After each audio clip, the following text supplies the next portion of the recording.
of the when they study. Ayan yung Need to work duck. there. Yeah, yeah.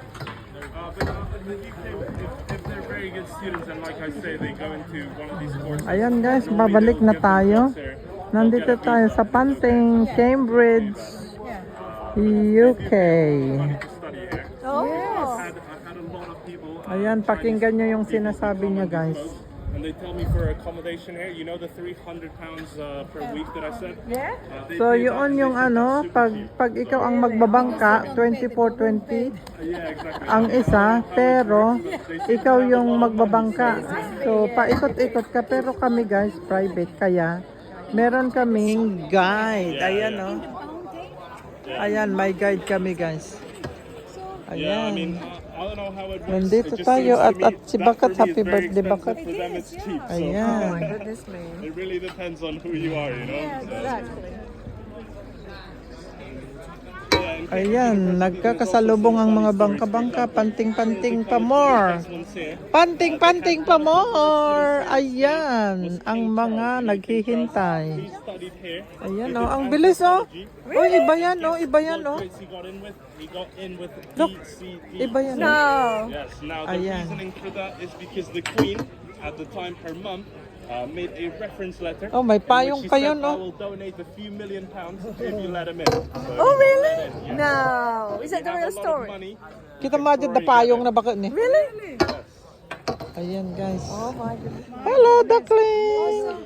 So he achieved the worst grades in here, and it is said that his bodyguard at the time, he actually took the exams at the university. Ang as well, daming and he got better bangkera. grades than him. So the bodyguard did better than him. Oh, it's a politics. Yeah. Ayan guys, nandito tayo. Maraming nagbabangka. That's the story. But yeah, he did study here. He did anthropology, and he got one of the worst grades in here. So he got what we call Because do you a remember? third. Do you heard about that? Ayan, nandito tayo sa Panting. Feet behind, sorry. About yeah. Ayan. Sorry, mate. Really?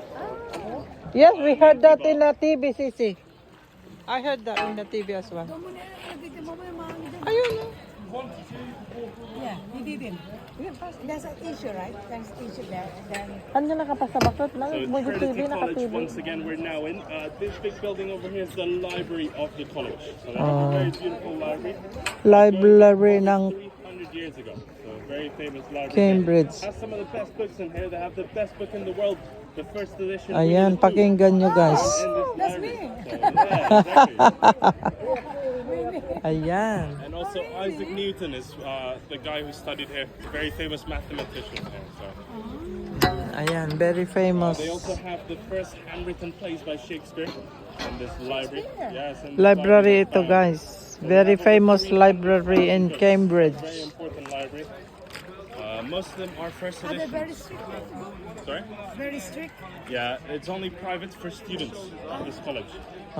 Very private student ito guys na library ng The importance of information. Cambridge It has to be University. in perfect condition as you can imagine. So. Yes, that's right. Ang daming tao guys. Kasi ano, school holiday kaya maraming tao.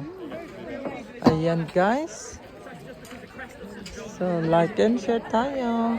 Ay ganda yung damit. Gusto ko yung damit. O tignan mo yung mama. Ay Ali oh.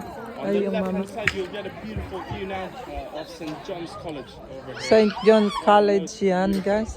St. John College yan. Ah. St. John College yan. Ayan, ang daming tao kasi school holiday guys. Ayan. School holidays. At babalik tayo dito sa library. Private library. Ayan guys. Oh.